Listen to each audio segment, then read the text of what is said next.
This is your daily briefing, and you are most welcome to it. They told us lies. They told us lies, untruths, and I have evidence.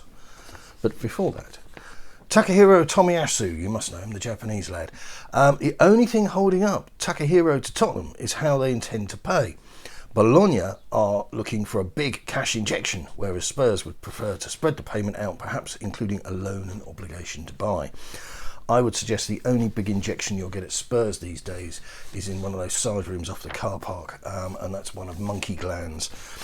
Leicester City have agreed a deal with Southampton worth around 15 million for Yannick Vestergaard, who was reported to be a Tottenham transfer back about 2 months ago.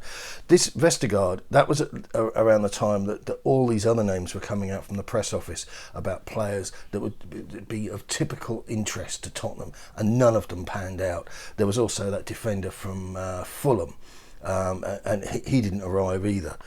So, but we'll come to that because it's more lies, it's more misinformation and misdirection, and we need to stamp that out. Fabrizio Romano on Harry Winks, talking on a podcast, says, I'm told Everton have an interest in him, but I'm also told he is really happy at Spurs. He can be a player with a lot of potential and still wants to show his skills at Tottenham. Too bloody long, too late.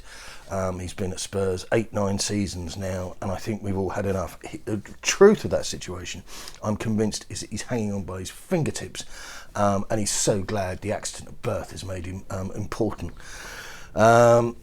Spurs and Aston Villa prepare moves for Saints FC captain James Ward-Prowse.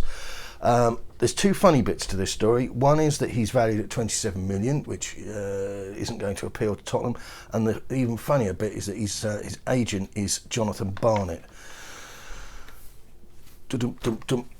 Premier League season tickets. Here's one to make you smirk. I think these must be either average ticket prices or the cheapest that are available, because these numbers don't look as inaccessible as some people have been whining.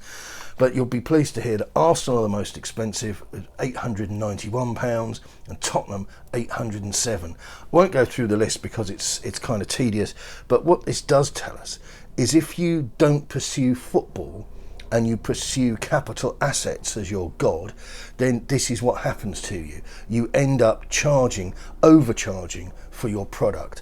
And Arsenal and Tottenham, I would suggest to you, ladies and gentlemen, are not very well run clubs. Very big stadiums, but not very interesting to watch play most of the time. Fabrizio Romano on another podcast, City are hoping to have the green light from Tottenham to sign Harry Kane in the coming days. Whether that actually transpires or not is anybody's guess. But, whatever's happened with him coming back from Barbados and Florida, it hasn't produced anything in the public domain. Tottenham's sale of Dennis Kirkin to Sunderland is rumoured to include a buyback clause of 6 million, and he's valid. His contract runs until June 30th, 2024. Kirkin was another one of these players that was kind of tipped to be the next big thing. But what I find more interesting is that I'm told that Kirkin declined the offer of a new contract. Which tells you everything you want to know, doesn't it? It's our fabulous academy. Can't beat it at Tottenham. We knit our own players. It's wonderful. Reality is, it's not happening. The lie. What was the lie? The fib, the untruth is this business that Dan Kilpatrick came out. He was hearing noises, and again, it's this tinnitus from the Spurs press officer. About Tanguy Ndombele and him not being happy and him coming back with a bit of timber on him. There's a photo emerged of him on Serge Aurier's Instagram account. He looks as fit as a whippet. There's not an extra pound on him. He's also laughing and joking. Doesn't look like somebody who's sort of staving off the early signs of depression. I would politely suggest that the press officer, whoever they are, gets their act together. You're putting out this stuff, and it's just deeply unhelpful. It's wildly inaccurate, and it's not doing anybody any good. Maybe making you look big in front of your little friends from the press pack, but beyond that, doesn't have any value. Right, thanks very much. That's your lot for today. Good luck. Keep it Tottenham.